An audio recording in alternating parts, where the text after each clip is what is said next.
Let me ask you something. Imagine you have no money. Your kid is crying because there's nothing to eat.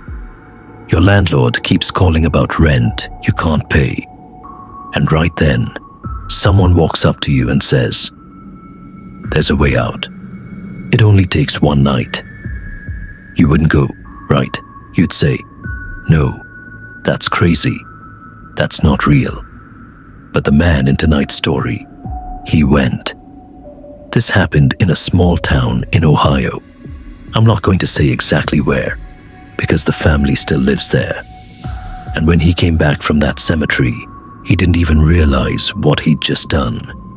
He'd sold his own daughter's safety without knowing it. This is MrGhost.com. I'm David. Turn the lights off. Put your headphones on. This story was sent to us by someone who typed it out with shaking hands. Every word is theirs. Let's begin. Michael was 37. He lived in a small rental house on the edge of a small Ohio town with his wife Sarah and his 7-year-old daughter Emily. He ran a small hardware store. Nothing fancy, but it kept the lights on. Then one storm ripped the roof off the store. Everything inside got soaked, ruined. The insurance claim got stuck in paperwork for months. He borrowed money to try to rebuild, but the losses just kept piling up. 3 months behind on rent. The landlord kept calling, dropping the word eviction more and more casually each time. Emily's school had a field trip coming up, and they didn't have the money for it. One afternoon, she came home from school, quiet, and said, "Daddy, everyone else is going. Why can't I?" That night, Michael couldn't sleep. Sarah lay next to him, crying silently, pretending to be asleep. Michael went out to the backyard and sat there for a long time, staring up at the sky. He said later, "That night, I asked for help. I didn't even know who I was asking. That was the biggest mistake of my life." 2 nights later, walking to his car after a late shift, a man stepped out of the shadows in an empty parking lot. "Hey, got a minute?" Michael froze. The man's age was hard to place. Lines on his face, but his eyes, they were too bright. Bright even in the dark, in a way that didn't make sense. "I can tell you're going through something rough. Kid crying at home, right?" Michael was stunned. This man was a total stranger. How could he know that? "Who are you?" he asked. "Do I know you?" The man just smiled. It was a strange smile. His lips moved, but nothing reached his eyes. "I've helped a lot of people who were exactly where you are. There's a way, but it's not for everyone. It takes courage." Michael tried to brush past him, but then the man said, "Your daughter's name is Emily, right? Missing out on that field trip money." That's when Michael's whole body went cold. That one sentence should have told him something was very wrong. But desperation blinds people. The stranger said, "On the next new moon, go alone to the old cemetery outside town. Hollow Creek Cemetery. Midnight. Don't speak to anyone on the way there. And whatever you see, don't ask questions. Just accept what's offered. And if I don't go," the man's smile disappeared, "then your daughter goes hungry." Then he turned and walked away, and within a few steps, the parking lot was empty. Michael never even saw where he went. For the next 7 days, Michael barely slept. He never told Sarah. He kept telling himself, "I'll just go look, just to see what happens." On the night of the new moon, around 12:30 a.m., once his wife was asleep, he slipped out quietly.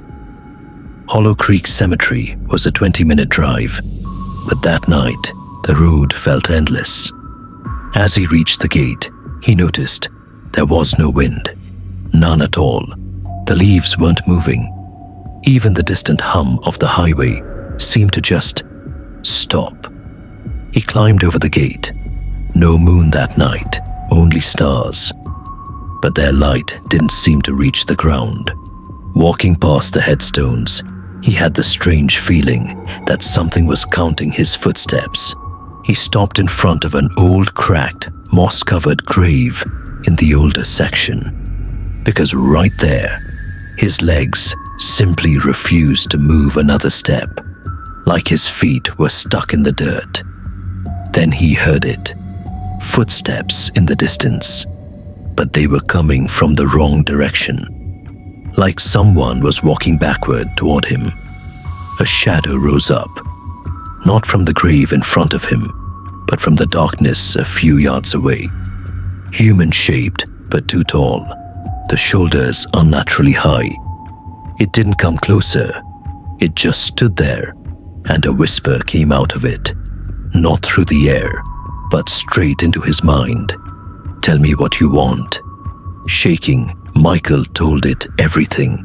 The store, the rent, his daughter's school. The shadow was silent for a long moment. Then it spoke. "Your household will have wealth again.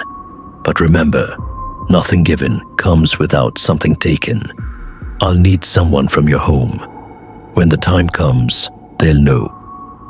"Wait, who? Who are you taking?" Michael tried to ask, but he remembered. No questions. The words wouldn't even leave his throat, like something had a hand around it. The shadow dissolved into the dark, and at that exact moment, the wind picked back up, like nothing had happened at all. The next morning, Michael woke up like nothing had happened. Just an odd, bone-deep exhaustion. 2 days later, an old college roommate he hadn't spoken to in 5 years, a guy named Brian, called him out of nowhere. "Mike, man, it's been forever. Listen, I've got a supply business, and I need someone I can trust. You interested?"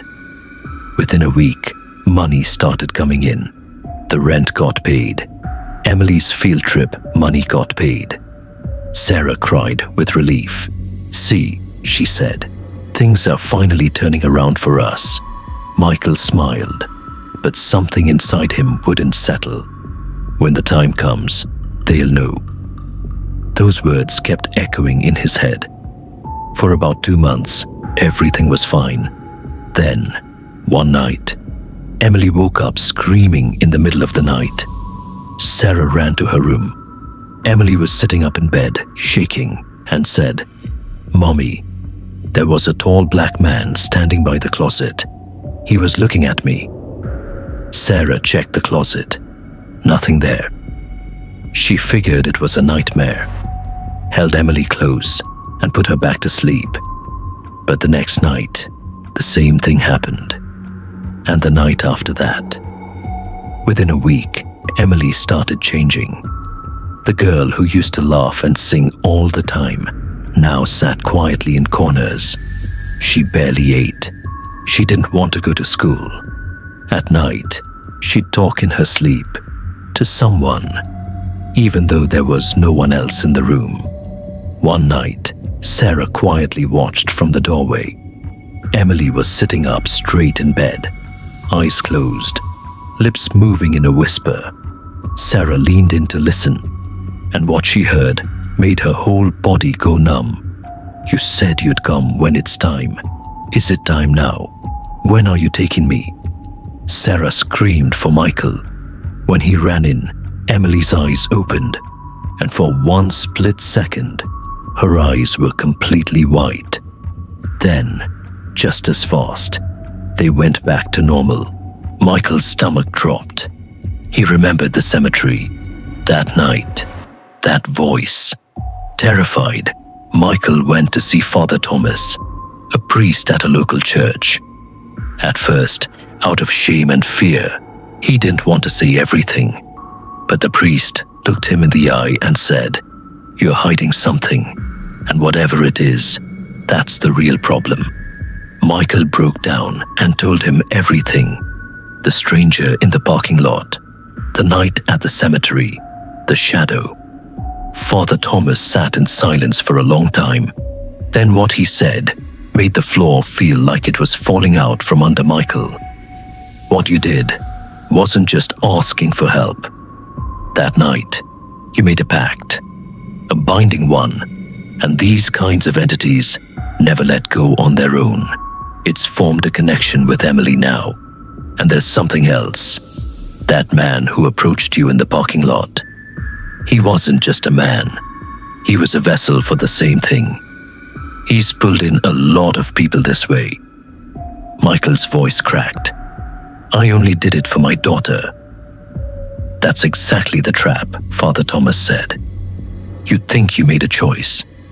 But the truth is, you were already being watched, long before that night. Desperation made you weak, and something took advantage of that weakness. For several days, prayers and blessings filled the house. But every night, Emily got worse. One night, she spoke in a voice that wasn't hers at all. Deep, heavy, masculine. Sarah passed out from fear that night. Then came the last night. The one Michael says he'll never forget. The lights kept flickering on and off. Something kept tapping on the window glass, even though no one was outside. A thick, burning smell suddenly filled the house. Father Thomas looked straight at him. You need to go back to that cemetery. Right now. You have to reject that pact, face to face. Or this never ends. It was 2 a.m. Michael went back to Hollow Creek Cemetery. This time, not alone, but with Father Thomas and 2 members of the church, standing in front of that same grave. Voice shaking but clear, he declared that he was rejecting the offer and demanded everything be withdrawn, every claim on his family. A few seconds of terrifying silence. Then a sudden, freezing gust of wind tore through the graveyard. The kind of cold that raises every hair on your arms. In the distance, that same whispering laugh echoed once through the dark. Then, nothing. Silence.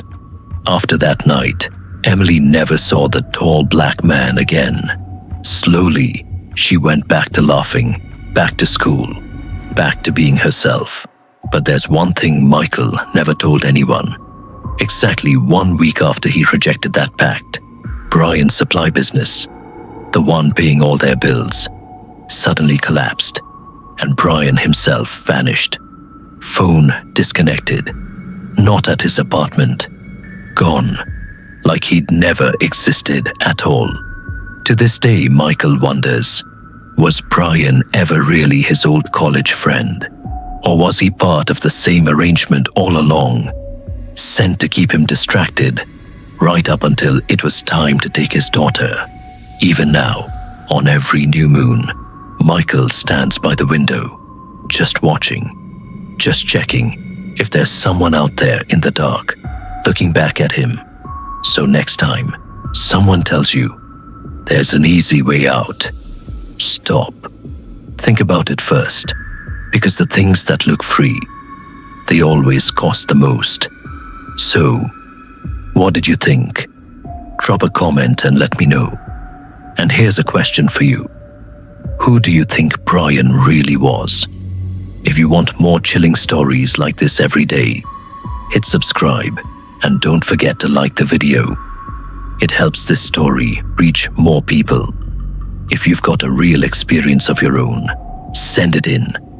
Maybe I'll read it next Friday. This has been MrGhost.com with David. I'll see you next story. Stay safe. Lock your doors